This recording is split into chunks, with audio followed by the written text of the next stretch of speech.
Hello guys, কি অবস্থা সবারই? সো এই ধরনের ভাইরাল ইফেক্টগুলো কিভাবে এডিট করবেন খুব সহজে। এই ধরনের ইফেক্টগুলো বানানো খুব ইজি, যে কোনো ছবি দিয়ে যে কোনো ইফেক্ট বানাতে পারবেন।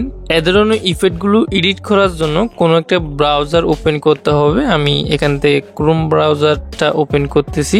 তারপর এখানে সার্চ বক্সে সার্চ করবেন পিকার, এই নামটা সার্চ করবেন। সার্চ করার পর প্রথম যে ওয়েবসাইটটা আসবে সেটার উপর ক্লিক করবেন। তারপর এখান থেকে আমাদের জিমেল দিয়ে সাইন ইন করতে হবে। এখান থেকে সিম্পলি ট্রাই পিকার এই অপশনটার মধ্যে ক্লিক করবেন। এরপরে সাইন ইন উইথ গুগল অপশনটার মধ্যে ক্লিক করবেন। এরপরে আপনার জিমেলটা সিলেক্ট করবেন, যে জিমেল দিয়ে সাইন ইন করতে চান।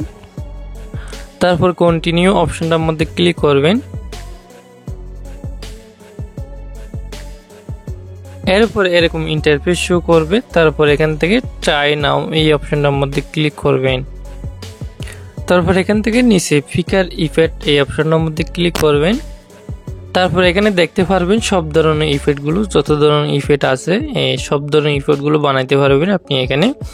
তো যেটা দিয়ে বানাইতে চান সেটার উপর ক্লিক করবেন। এরপরে নিচে ইমেজ অপশনটার মধ্যে ক্লিক করবেন। ক্লিক করার সাথে সাথে গ্যালারি ওপেন হয়ে যাবে। গ্যালারি থেকে যে ছবিটা দিয়ে ভিডিও বানাবেন এই ছবিটা সিলেক্ট করবেন। তারপর ডানে ক্লিক করবেন।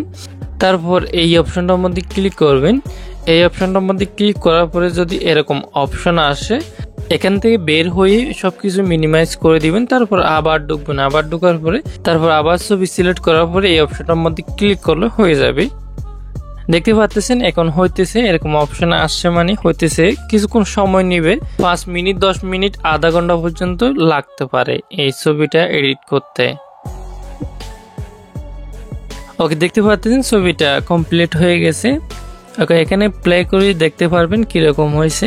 তারপর নিচে ডাউনলোড অপশন ক্লিক করে ভিডিওটা ডাউনলোড করতে পারবেন। যদি আপনাদের এরকম ইন্টারফেস আসলে কিভাবে এডিট করবেন সেটাও বলে দিচ্ছি। এখানে নিচে দেখবেন ইমেজ অপশন, ইমেজ অপশনের মধ্যে ক্লিক করবেন। তারপর এই ছবিটা সিলেক্ট করবেন, যে ছবিটা এডিট করবেন। এরপরে পিকার এই ইফেক্টে ক্লিক করবেন। ক্লিক করার পরে যে ইফেক্টটা দিয়ে ভিডিও বানাবেন এই ইফেক্টটা উপর থেকে সিলেক্ট করতে হবে। সিলেক্ট করার পর এখানে স্টার অপশনে ক্লিক করবেন। সেমভাবে এই অপশনের মধ্যে ক্লিক করবেন। তারপর এইটাও দেখবেন এডিট করার প্রসেসে যাবে। এখান থেকে মাই লাইব্রেরি অপশনটার মধ্যে ক্লিক করে যেগুলো এডিট করছেন বা এডিট হইতেছে সেগুলো দেখতে পারবেন। আর এক্সপ্লোর এই অপশনটার মধ্যে ক্লিক করে ইফেক্টগুলো দেখতে পারবেন।